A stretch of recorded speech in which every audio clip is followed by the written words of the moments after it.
காலையில ஒரு 8:00 மேல தான் விளாக் எடுக்க ஸ்டார்ட் பண்ணேன். மார்னிங் டிஃபனே அன்னைக்கு கொஞ்சம் லேட் ஆயிருச்சு. காலையில டிஃபனா பூரியும், கிழங்கு மசாலும் தான். உருளைக்கிழங்கு இல்லாததுனால அத வாங்கிட்டு பச்சை மிளகாவையும் கையோட வாங்கியாச்சு. மதிய சமையலுக்கு காளானும் சேர்த்து வாங்கிட்டு வந்தாச்சு. காளான் வந்து மதியான சமையலுக்கு தான். அதனால இப்ப அத வந்து ஃப்ரிட்ஜில எடுத்து வச்சுட்டு தான் அடுத்து வந்து காலையில குக்கிங்கே வந்து பார்க்க போறேன். பூரிக்கு உருளைக்கிழங்கு மசால் வந்து ஈஸியா ரொம்பவே சிம்பிளா தான் வைப்பேன். இஞ்சி பூண்டு பேஸ்ட் சேர்க்கறதில்ல, கடலை மாவு இதெல்லாம் சேர்க்கறதில்ல. ரொம்பவே சிம்பிளா வச்சு முடிச்சுருவேன். இதுவே பூரிக்கு ரொம்பவே டேஸ்ட்டா இருக்கும்.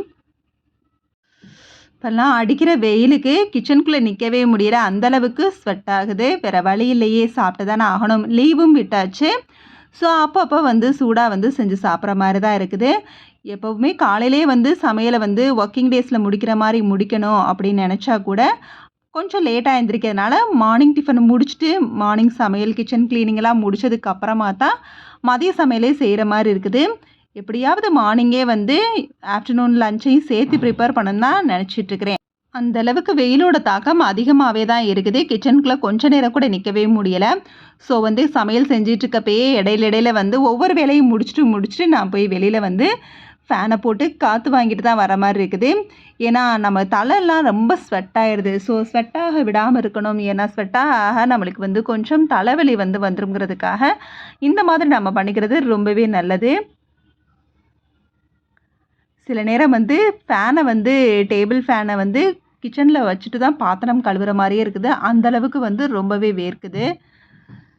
ஸோ மார்னிங் டிஃபனாக பூரியும் கிழங்கு மசாலும் தான் வைக்க போகிறேன். ஸோ லீவுங்கிறதுனால கொஞ்சம் எக்ஸ்ட்ரா ஸ்பெஷலாக இருக்கட்டும் சொல்லி கொஞ்சமாக ரவா கேசரி தான் ரெடி பண்ணிகிட்ருக்கேன். ஒரு நேரத்துக்குங்கிறதுக்காக அளவாக தான் ஒரு சின்ன டம்ளரில் ரவை எடுத்து அதுக்கு தகுந்த மாதிரி ரேஷியோவில் ஜீனியும் எடுத்து வந்து ரவையை வந்து செய்ய ஆரம்பிச்சிட்டேன். ரவை வந்து கொஞ்ச நேரம் நெய்யில் போட்டு ஃப்ரை பண்ணி எடுத்துகிட்டு நல்லா வாசம் வர வரைக்கும் வறுத்தெடுத்துட்டா போதும். அதுக்கப்புறமா அதே கடாயில் நெய் விட்டு முந்திரி பருப்பு கிஸ்மிஸ் பழம் வந்து சேர்த்து வறுத்துக்கலாம். நான் இன்றைக்கி முந்திரி பருப்பு மட்டும்தான் போட்டிருக்கிறேன். அதை நல்லா ஃப்ரை பண்ணி எடுத்துகிட்டு அதையும் ஒரு பிளேட்டில் கொட்டி வச்சுட்டு அதுக்கப்புறம் அதே கடாயில் ஒரு கப் ரவைக்கு 3.25 கப் அளவு தண்ணி ஊற்றிருக்கிறேன். கொஞ்சம் வந்து நெழுகலாக அது இருந்தால் தான் நல்லா இருக்குங்கிறதுக்காக. உங்களுக்கு வேணால் நீங்கள் வந்து குறைச்சி சேர்த்துக்கலாம் தண்ணியை. கொஞ்சம் சேர்த்து தண்ணி ஊற்றினோம்னா நம்ம கொஞ்சம் நேரம் கழிச்சப்போ ரொம்பவே வந்து காஞ்சி போய் இருகல் மாதிரி இருக்காது. இப்போ நான் ஒரு கப் ரவைக்கு 3.25 கப் தண்ணி ஊற்றி அப்புறம் லேசாக சூடானதுக்கு அப்புறமா கொதிக்க வச்சு நம்ம ரவை சேர்க்கக்கூடாது. ரவை வந்து கெட்டி சேர்ந்துடும். லேசாக சூடானதுக்கு அப்புறமாவே ரவையை போட்டு நல்லா வந்து கிளறி விட்டுக்கலாம். ஃபுல்லாக நல்லா கிளறி விட்டதுக்கப்புறமா தண்ணி நல்லா இஞ்சினதுக்கப்புறம் ஒரு கப் ரவைக்கு அதே கப் அளவு ஜீனி வந்து சேர்த்துக்கணும். ஜீனி வந்து சேர்த்து நல்லா வந்து பெரட்டி விட்டுட்டு கடைசியாக வந்து கொஞ்சமாக கேசரி பவுட்ரு விருப்பப்பட்டால் சேர்த்துக்கலாம். நான் இன்றைக்கி ஆரஞ்சு கலர் பவுட்ரு வந்து சேர்த்துருக்கிறேன். சேர்த்து நல்லா கலந்து விட்டுட்டு கடைசியாக நம்ம வறுத்து எடுத்து வச்ச முந்திரி பருப்பையும் சேர்த்து கொஞ்சமாக ஒரு ஸ்பூன் அளவு நெய் சேர்த்துருக்கிறேன். நெய்யும் சேர்த்து கொஞ்சம் வந்து நான் ஏலக்காவை போடாமல் ஏலக்காய் தூளை வந்து சேர்த்துருக்கிறேன். ஏலக்காய் இருந்தால் நம்ம வந்து அதை ரிமூவ் பண்ணிடுவோம். ஸோ பொடி பண்ணி வச்சுட்டோம்னா அது வந்து சூப்பராக இருக்கும். இந்த பொடி ஏலக்காய் வந்து நெய்யில் வறுத்து எடுத்து தான் அந்த பொடியை அரைச்சி வச்சுருக்கேன். ஸோ ஃப்ளேவரும் நல்ல அரோமா கிடைக்கும்.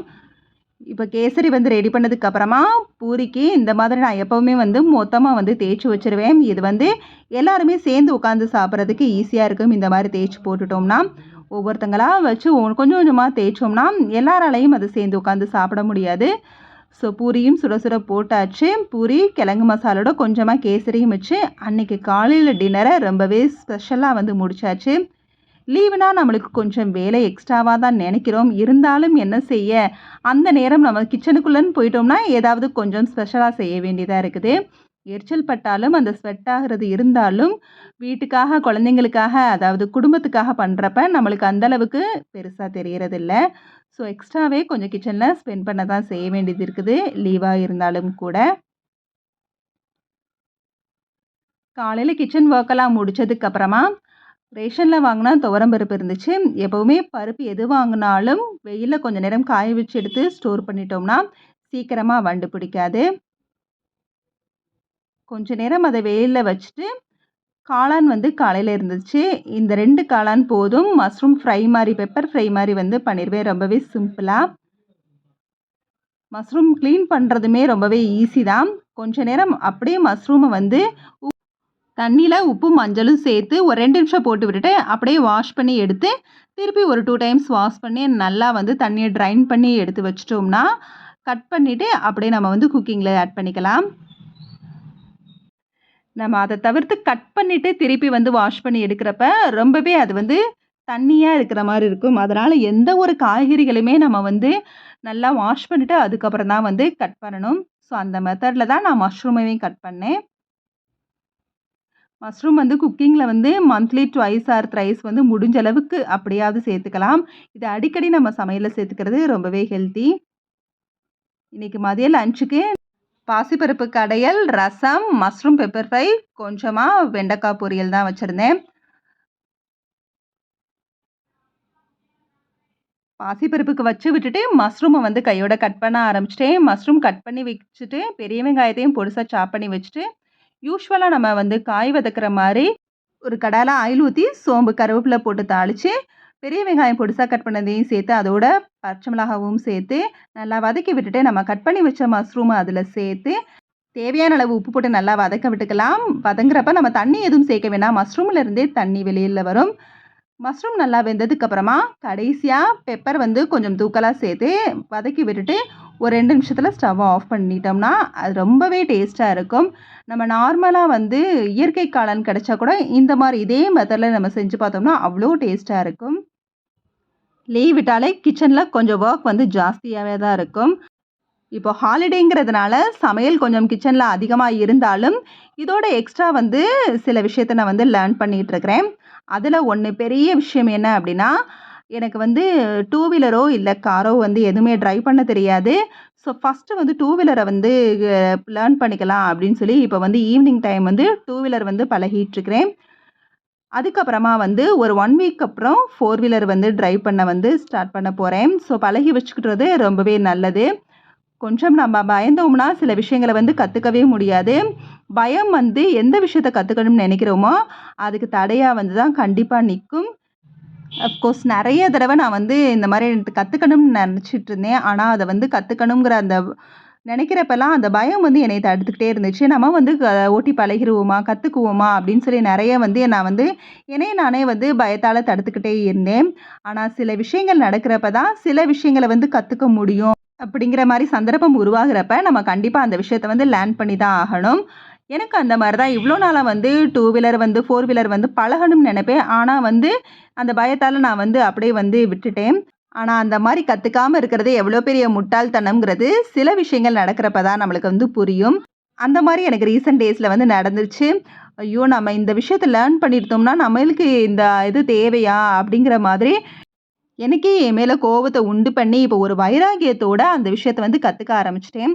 இதுக்கு முன்னாடி வந்து நான் கற்றுக்கணும்னு நினச்சிருந்தா கூட இந்த அளவுக்கு வேகமாக கற்றுக்குப்பேனா அப்படிங்கிறது தெரியல. யாராவது ஒரு விஷயத்த நம்மளை வந்து ஹர்ட் பண்ணுறப்ப இந்த விஷயம் நம்மளுக்கு தெரியலை அப்படிங்கிறதுல வச்சு ஹர்ட் பண்ணுறப்ப, அதாவது அவங்க பண்ணுறது ஹர்ட் பண்ணுற மாதிரி இருந்திருக்காது, நம்மளுக்கா அது ஹர்ட்டாக இருக்கும். அவங்க வந்து ஏதாவது ஒரு சூழ்நிலையில் வந்து அதை செஞ்சுருக்கலாம்.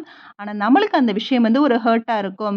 ஸோ நம்மளுக்கு இந்த விஷயம் தெரிஞ்சிருந்தா நம்ம இந்த மாதிரி வந்து சூழ்நிலையில் வந்து நிற்க தேவையில்லையே அப்படிங்கிற மாதிரி ஒரு தாட்டு வந்து ரொம்பவே வந்து வேகமாக கற்றுக்கிட்டேன். அந்த பயம் இல்லாமல் மனசில் நம்மளுக்கு அன்றைக்கி நடந்துச்சு அதை மாற்றணும் அப்படிங்கிற அந்த எண்ணம் மட்டும்தான் இருந்துக்கிட்டே இருந்ததுனால வேகமாகவே லேர்ன் பண்ணிக்கிட்டேன். கண்டிப்பாக லேடீஸாக இருந்தாலும் ஜென்ஸாக இருந்தாலும் யாரும் யாரையும் டிபெண்ட் பண்ணி இருக்க வேணாம். இதில் அதிகமாக டிபெண்ட் பண்ணி இருக்கிறது யார் அப்படின்னா லேடீஸ் தான். நம்ம வீட்டில் இருந்துக்கிட்டு என்ன நினைப்போம்னா, மற்றவங்க பார்த்துக்குவாங்க, நம்ம வீட்டில் தானே இருக்கோம், இதை தெரிஞ்சு என்ன பண்ண போகிறோம், இந்த விஷயம்லாம் நம்மளுக்கு எதுக்கு அப்படின்னு சொல்லி எந்த விஷயத்தையும் நம்ம ஒதுக்கி தள்ள வேணாம். நம்ம சும்மா தானே இருக்கோம், இதை வந்து நம்ம பார்த்து என்ன பண்ண போகிறோம் அப்படிங்கிற மாதிரி எதையுமே விடாதீங்க. நம்ம ஹோம் மேக்கர் தானே, நம்ம என்ன பண்ண முடியும், இது தெரிஞ்சு நம்ம என்ன பண்ணிக்க முடியும் அப்படிங்கிற மாதிரிலாம் லேர்ன் பண்ணாதீங்க. உங்களுக்குன்னு ஒரு அடையாளத்தை வந்து உருவாக்கிக்கங்க. நீங்கள் வந்து யாரையும் டிபெண்ட் பண்ணி இருக்காத மாதிரி உங்களை நீங்கள் வச்சுக்கோங்க. இந்த விஷயமா அவங்களுக்கு தெரியுமே அப்படிங்கிற மாதிரி எண்ணத்தை வந்து மற்றவங்களுக்கு உங்களை பற்றி உருவாக்கி விடுங்க. வீட்டில் நான் சும்மா தானே இருக்கேன், வீட்டில் நாம் சும்மா தானே இருக்கோம் அப்படிங்கிற எண்ணத்தை நீங்களே வந்து உங்களை வந்து போட்டு அதாவது தாழ்வு மனப்பான்மையில் கீழே கொண்டு போகாமல், அதாவது வீட்டில் இருக்கோம், நம்ம நிறைய விஷயத்தை கற்றுக்க முடியும், வேலைக்கு போகிறவங்கள விட வீட்டில் இருக்க நம்ம தான் நிறைய விஷயத்தை கற்றுக்க முடியும்னு சொல்லி கையில வந்து இப்போ வந்து நம்மட்ட வந்து ஸ்மார்ட் ஃபோன் இருக்குது. அதில தெரிஞ்சுக்க முடியாத விஷயங்கள் எதுவுமே கிடையாது. எந்த விஷயத்த மனசுக்குள்ள நீங்க வந்து ஆசைப்பட்டுருக்கோம் மைல்டா ஆசைப்பட்டுருப்போம். ஆனா, அத வந்து நம்ம தெரிஞ்சு என்ன பண்ண போறோம், அதெல்லாம் நம்ம நெனச்சு வச்சிருப்போம். ஸோ, அத வந்து கொஞ்சம் கொஞ்சமா அந்த ஸ்மார்ட் ஃபோன் மூலியமா வந்து லேர்ன் பண்ண ஆரம்பிச்சுக்கலாம். ஃபார் எக்ஸாம்பிளுக்கு வந்து உங்களுக்கு ஏதாவது லாங்குவேஜ் கத்துக்கணும்னு ஆசை இருந்தா கூட, வீட்டு வேலைகள் எல்லாம் முடிச்சதுக்கு அப்புறமா ஸ்மார்ட் ஃபோன் மூலியமா நம்ம வந்து லேர்ன் பண்ணிக்கலாம். இல்ல வேற ஏதாவது நம்மளுக்கு வந்து ஒரு கைத்தொழில் மாரி தெரிஞ்சுக்கணும் அப்படின்னு சொல்லி ஆசைப்பட்டா கூட, அதையும் நம்ம வந்து ஸ்மார்ட் ஃபோன் மூலியமாவே லேர்ன் பண்ணிக்கலாம். இத தான் யாரையும் கேட்டு தான் செய்யணும்லாம் கிடையாது. அதேபோல ஒரு விஷயம் உங்கள சார்ந்தவங்களுக்கு உங்களுக்கு பிடிச்ச விஷயம் தெரிஞ்சிருந்தாலும், நம்ம அவங்ககிட்ட கேட்கறதுனால எந்த தப்பும் கிடையாது. அவங்க மூலியமா நம்ம தெரிஞ்சுக்கிட்டோம், நம்மளுக்கு கௌரவ குறைச்சல் அதெல்லாம் கிடையாது. நம்மளுக்கு இந்த விஷயம் தெரியணும். ஸோ தெரிஞ்சவங்கட்ட வந்து கேட்கறதுல எந்த தப்பும் இல்ல. இன்னைக்கு நம்மளுக்கு தெரிஞ்சிருச்சுன்னா, நாளைக்கு நம்மகிட்ட இருந்து நெறைய பேர் பழகிக்குவாங்க. அப்படிங்கிற ஒரு தாட் மூலியமா நம்மளுக்கு தெரியாத விஷயங்கள தெரிஞ்சவங்க கிட்ட கேட்டு பழகுறதுல எந்த தப்பும் இல்ல. முக்கியமா நம்மளோட மைண்ட் தாட் என்னன்னா, நம்ம எந்த விஷயத்துக்காகவும் யாரையும் டிபெண்ட் பண்ணி இருக்கக்கூடாது. அதேபோல நம்மள மத்தவங்க ஏளனமா எண்ற மாதிரி விஷயங்கள நீங்க உருவாக்கிக்க வேணாம். ஃபார் எக்ஸாம்பிள்க்கு உங்க கூட யாராவது வந்து ஃப்ரெண்ட்லியா பழகுவாங்க. பேசிட்டு இருக்கப்பயே கொஞ்சம் வந்து நம்ம கிண்டல் பண்ணி பேசுவோமேன்னு சொல்லி சில விஷயங்கள, சில வார்த்தைகள வந்து விடுவாங்க. அது வந்து எல்லா இடத்துக்குமே கண்டிப்பா சூட் ஆகாது. நம்ம வந்து சரி நம்ம ஃப்ரெண்டு தானேன்னு சொல்லி கொஞ்சம் அத வந்து அனுமதிப்போம். ஆனா, அவங்க என்ன பண்ணுவாங்கன்னா, எந்த பிளேஸ்ல அப்படி பேசணும், பேசக்கூடாது அப்படிங்கிற மாரி எண்ணம்லாம் இல்லாம, எப்பவும் போல நம்மள வந்து பேசிருவாங்க. அந்த நேரத்துல நம்ம வந்து அவங்க முன்னாடி வந்து சிரிச்சுட்டு போனாலும், நம்ம மனசுக்குள்ள அது வந்து ஹர்ட்டா இருக்கும். ச்சீ! இவன் ஏன் இப்படி பேசிட்டா? ச்சீ! இவங்க ஏன் இப்படி நடந்துக்கிட்டாங்க? அப்படிங்கிற மாதிரி ஒரு வலி வந்து நம்மளுக்குள்ள இருந்துகிட்டே இருக்கும். ஸோ, அந்த மாதிரி இடத்த வந்து மத்தவங்களுக்கு நம்ம குடுக்கக்கூடாது. உங்கள நீங்க ஏளனமா மத்தவங்கள எண்ணவே விடக்கூடாது. ஏதாவது ஒரு விஷயத்த வந்து இப்ப அவங்க பேசுறது உங்களுக்கு பிடிக்கல அப்படின்னா, அந்த இடத்துலயே அவங்களுக்கு பதிலடி குடுத்துருங்க. ஸோ, ஒரு தடவ வந்து பதிலடி குடுக்குறேன்னா, ரொம்ப சண்ட போடாம நாசூக்கா வந்து சொல்ற மாரி சொல்லிறணும். இல்ல சிரிச்சுக்கிட்டே கூட அந்த விஷயத்த வந்து ஹேண்டில் பண்ணி விட்டுட்டு போயிருங்க.